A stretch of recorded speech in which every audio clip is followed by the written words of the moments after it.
because they act as this group, and they're never going to see themselves as part of this propositional identity, like, well, I'm just an American, or I'm German, or because they're always going to say, yeah, but my grandma was Jewish and we were persecuted. So that I agree with everything you said up until that last sentence, up until they're never going to see them, because I actually they're unassimilable. Well, I don't think that's true, and I think actually that it's already drastically changed. I mean, if you just look at like a lot of that stuff.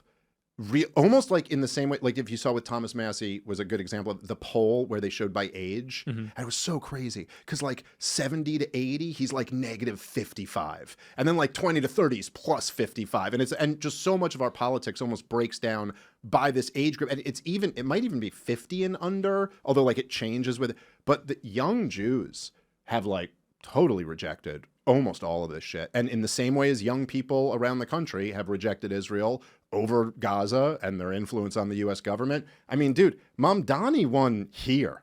That's true. He took like 40% of the Jewish vote.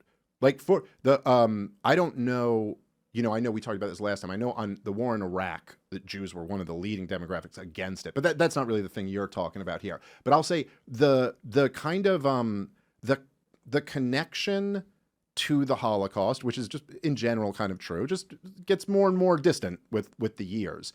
And there's a huge gap between like even my parents' generation and my generation, and how like kind of emotionally attached to that trauma they are. And then of course from that trauma comes all of the, kind of propaganda that's built on like, that's why we need Israel. And that's why the lesson forever is World War II, no matter what.